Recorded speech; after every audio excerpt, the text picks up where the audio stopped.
Hello guys, and welcome back to another video. So I realised that when I split my Camp America Q&A in 2 parts, I didn't film a new intro. I filmed 2 outros, remembered that, but didn't film another intro. So here I am a couple of days later, actually coming to edit this and realising I had no intro. So this is just part 2. I have literally just split the video in half. It was a little bit too long to keep in one video, so I did split it. This one's not as long as the first one, but there's still some really good questions in there. So I hope you enjoy it and these have helped you out. Before I get into the actual video, I do just want to share something with you that I was very kindly sent. And it's actually a summer camp book. This was sent to me by someone called Whitehouse, and he reached out to me and he'd seen my videos and he wanted to send me his new book that he just brought out. This is going to be backwards, but I'll insert some photos as well. It's called There's No Place Like Summer Camp, and this has been really interesting to read. I have finished it. It is a pretty hefty book. How many pages is it? 448 pages. Like, that is a good sized book. But yeah, he very kindly sent this to me, just wanted me to read it and then do like an honest review on my channel and leave like socials and stuff down below if you wanted to check it out. I think it's about $7.99 this book to buy. Like I say, I'll leave all his Instagram and links down below if you did want to have a look. This was really interesting to see someone else's perspective of spending a summer at camp, and obviously how different it was to my summer. I would definitely say purchase this once you've completed a summer at camp. I feel like things like this, if you read before you've gone, it might change your opinions on certain things, and you might think, well, if my camp's like that, I won't like it, or I hope my camp's like that. And you don't want it to really change your experience and your kind of perspective on camp, if that makes sense. So if you would be interested in having a look at someone else's perspective at camp, how their camp was run, someone else's experiences there, definitely have a look at purchasing this. It was really interesting. Like I say, it's crazy to realise how different camps can be. I think his camp was in Atlanta. I want to say it was in Georgia, I'm pretty sure. Some of the stories in here are actually hilarious. It is a really good book to read. Like I say, it is interesting to be able to see how someone else's experience went down. I am actually going to give this away, so I'm still waiting for all my giveaway items to arrive. I'm hoping my giveaway will be up within the next week. I know some people literally go to camp at the end of May, so I wanted it to be up and obviously ready for then. I have got most of the little bits that I wanted to give away. Like I say, this is going to be one thing. I thought while I've finished reading it now, I may as well give it on to someone else so they can have a little read if they want to. So yeah, like I say, I'll leave everything down below so you can have a little look if you want to purchase this. So yeah, I'm going to leave my intro there. I'm not going to ramble anymore, as I always say that I'm going to do. So yeah, thank you for watching, guys, and I hope you enjoy the video. So this next question was actually to do with like hair care, and someone asked, are you going to leave your extensions in? I'm worried about taking mine in case they get damaged, and I really don't know what to do with my hair. I've got like a few extensions left in my hair at the moment, but I've just become obsessed with having longer hair. Like, my hair's not short, but it's not long. It's kind of like, maybe like here now, I think. I'm going to take my last few extensions out tomorrow and just let my hair have a little bit of a pamper and just let it relax a little bit. But in regards to taking them to camp, I definitely want to have my extensions put back in before I go, but I'm not expecting that they last very long, if that makes sense. Sophie, my hairdresser, who's also one of my best friends, she was like, oh, you're not going to put them in, are you? I was like, I really want to have long hair at camp. Like, it's not long, like, don't get me wrong, my extensions aren't even that long anyway, but I definitely want to have them in for a bit. But I do find, like, even when I went to Bali, the sun and the chlorine and being in the water and stuff, it doesn't hold them in very long anyway. So I'm thinking, if I have them in to start with, even if they last a month and a half, 2 months, I can just then take them out and let my natural hair be. But I definitely want to take them in to start with. But even when I would go in the pool or in the lake, I'd tie my hair up so my hair didn't get too wet anyway, because definitely in the lake water, you don't want your hair going in the lake water, really. And in the pool, it wasn't too bad anyway. But I definitely want to have them in, but they will probably come out. But then I want them in for travelling. I'm just going to have to take some tapes with me, take them out, and then get someone to put them back in my hair and do like a little hair tutorial. But yeah, who knows. So someone asked, how do I go about going to the gym whilst at camp? Someone was like really stressing about being able to fit in the gym around like camp life, and it's definitely easy to do. If you have the older kids, it's definitely a lot easier to do because they sometimes want to go to the gym anyway. No, one of my friends, he had the oldest division of boys, and obviously they would want to go to the gym like on like a normal period. So he got to go to the gym with them. He'd be supervising them, but he'd also get to use the gym as well. For me, with the freshman girls who are 7 years old, they obviously don't want to go to the gym. So I would get up early in the morning and fit it in that way. It's definitely possible though. It's easy to do. Obviously, find out first if your camp does have a gym, because I know not all camps will have one. The gym at my camp isn't relatively big, but there's good machines in there, and a lot of people go for runs, a lot of people go swimming.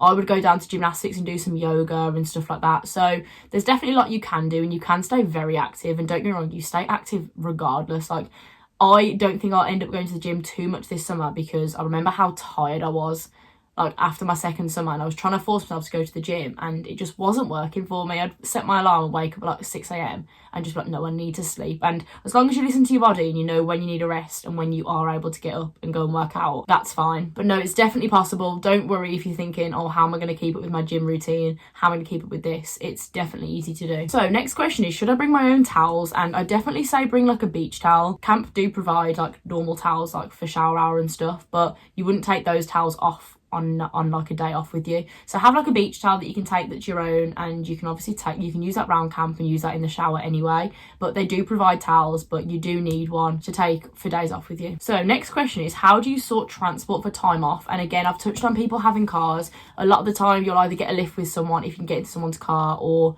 someone will lend you their car to use. My camp run buses into like the town, so a bus would leave around 9:45. It'd drop us off. It'd do like multiple drop-offs. It'd go to, where would it go? It would go to the bar, it'd go to Walmart, it'd go to like the cinema, go to some restaurants, and then pick you back up en route. Honestly, it was just so much easier though having someone with a car, because you didn't have to rely on the bus. Sometimes there was too many people on the bus and you couldn't get on. So yeah, obviously a car's nice. Obviously it depends what your whole camp situation is. They might run like loads of buses, they might operate a different way. I don't know how it works. Obviously I can only go off what my camp was, but yeah, transport is very easy. It is very easy to get around and get out and do other things. So next question is, how do you manage self-care and mental health? And I touched on this a little bit in like my girl talk video, and the biggest thing is, just like I've said before, make sure you listen to your body and you know when you need a break. If you're feeling really drained, really tired, just speak to whoever your head staff are and just say, look, I'm feeling really tired, can I just take a period, lie in the bunk and just chill? Because you do need that. And when you realise you don't spend any time alone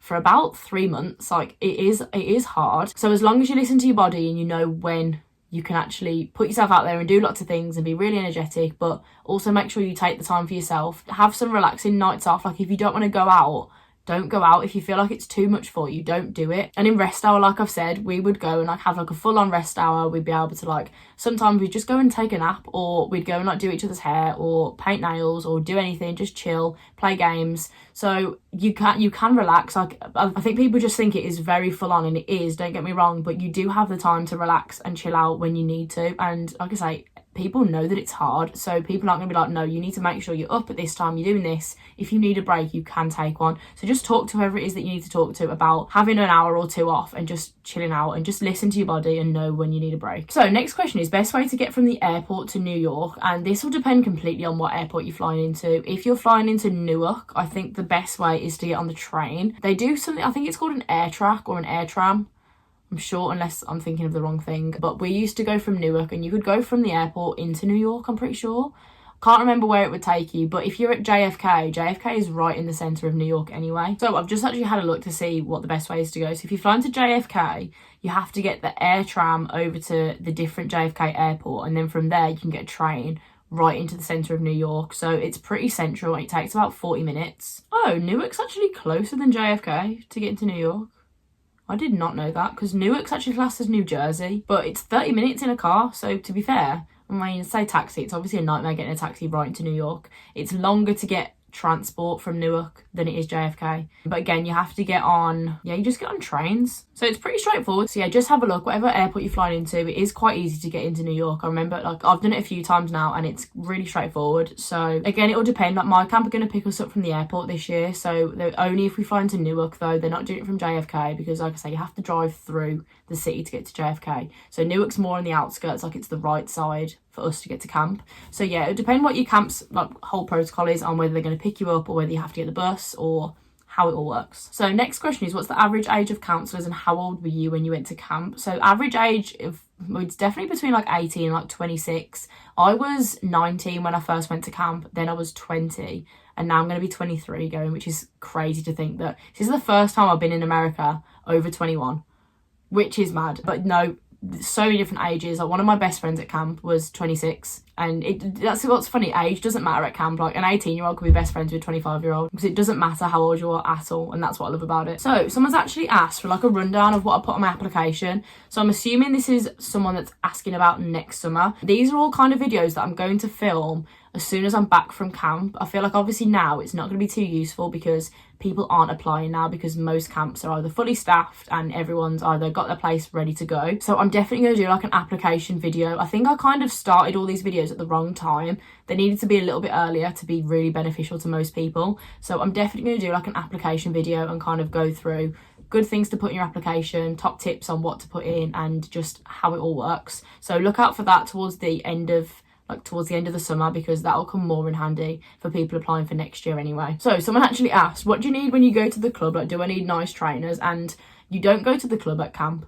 I mean, I don't. We go to like little bars in the middle of nowhere that no one else is in, like really cute. Like when you think of like proper like country bars in America, those are the kind of bars that we go to. Obviously for traveling after, if you're going to go into Vegas or LA or Miami or New York and you're going to go clubbing, you're going to go to more like nice high-end bars and high-end restaurants, you're going to need some nice stuff, because I'm assuming if it's probably stricter than the UK, to be honest, getting into certain places, especially in New York and LA and places like that. If you're trying to go into clubs, you're going to have like nice footwear. There's going to be dress codes, but while you're at camp, you don't need to worry about that at all. Like people used to go out in like tracksuits and like flip-flops. It really doesn't matter what you wear while you're at camp, because you go into these tiny little bars and little restaurants and stuff. So that's not too much of an issue when you're at camp anyway. So someone's asked about the shower situation at camp. And again, I think I touched on this in I think it was my girl talk video, which I'll leave a link down below because that might be helpful for people looking at things like this. And again, the shower situation is going to completely depend on your camp. My camp have showers within the bunk. So our bunks would be like one big cabin, and you go up these little stairs and there'd be like 2 bunks in this one building. So there'd be around 15 people in both, so about 30 people was it between the two. And across the back of the bunk, like as you went through the back, there was just like toilets and showers and stuff. But I've also heard people say that their whole like toilets and shower thing was like a separate block away from the bunk, so they'd have to like walk to go somewhere else, which sounds crazy to me to think that your toilets weren't just in the bunk, but that's just because that's what I'm used to. But no, the shower situation's fine. Like I would get up, I would go to the gym and then shower before everyone else woke up, but a lot of people would wait and shower during shower hour, which was when it was around 5 o'clock, I think, shower hour, and it's when all the activity periods are finished. It's been a long hot day and everyone goes back, showers, gets ready for dinner, and you probably have, I think you have like an hour. It's called shower hour, so probably. And yeah, it's quite quick, like it's in and out getting showered, because you're waiting for like 15 people to shower. I think you have maybe 2 showers.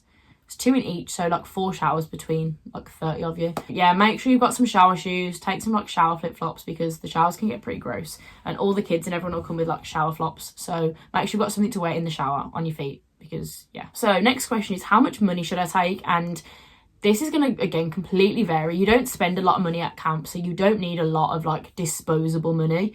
I would say take around $300 in cash, and then obviously have like whatever money you can get on a bank card. Obviously saving up money is going to completely vary, because it depends on what you want to do throughout the summer, what you want to do at the end of camp. It's going to completely depend. But no, what I'm going to do is take about $300 in cash, and then my bank card, like my travel bank card, and then obviously my UK bank card that I won't use, but I'll use to transfer money over to if I need to. And obviously you get paid while you're there, you get a salary. I'm hoping to not even touch my salary until the end of the summer and just take all of that money traveling with me, which would be nice. So yeah, take a bit of money you can actually use as cash, because you don't know how soon you'll be able to get to an ATM. And yeah, just so you've got something ready, so you're ready to spend. Right, last question is how to cope with the heat. This person was really worried about how hot it was going to be, and it's going to depend where you are in the country, like wherever in America you are. I've had 2 completely different summers in terms of weather. My first summer was really hot, really dry, barely rained, and then my second summer, it thunderstormed all the time. So it's going to really depend where you are, what's going on. Have like wherever your camp is on your weather app, just so you can kind of like gauge an idea a few weeks before what the weather's looking like. Tends to start off quite cold, definitely on the evenings. Like during the day it's going to be hot all the time, but on the evenings, definitely in June, it's a little bit cooler, and then by July and August it's so hot normally. My camp luckily has aircon. Apparently we're one of the only camps, one of the very few camps in America that actually have aircon, so I always love that because it can get really, really hot. But yeah, in terms of coping with heat, just make sure you're prepared. Make sure you've got a cap, make sure you drink a lot of water, you've got sun cream. It is going to get hot, especially if you've got like loads of different activities. If the kids have got soccer in the morning, then they're going to go to the rock wall, then they're going to go arts and crafts, and luckily, like I think every division will at least have like a swimming period or the option to go swimming because it does get hot. And at my camp, if it gets too hot, we'll have beach days and all the activities will be closed and it'll just be like a pool and a lake day, and everyone will just go down there. They can just chill in the water, chill in the shade, and not have to go to like all the activities that are going to get them really, really hot and just dehydrated and just not good. So yeah, just make sure you're prepared for it. It depends where you're going to be. My camp's pretty hot. I'm hoping it's going to be hot this year. I really hope it is. So yeah, that is the whole video. Like an hour I've been recording, 57 minutes. So I might end up splitting this video. We'll see. It might just be a part 1 and part 2 that go up like relatively like soon. But yeah, I hope it's given you a bit of an idea on some different like questions, different topics, some questions that I haven't asked before, which is really nice to have like new questions, just because I'm sure a lot of you are all thinking the same questions anyway. So yeah, it's nice to put them out there so you can like have a listen and kind of like get an idea on certain things. But yeah, thank you very much for watching. I'm so excited to film the next few videos I've got coming up. So yeah, thank you very much for watching, guys, and I'll see you in the next video.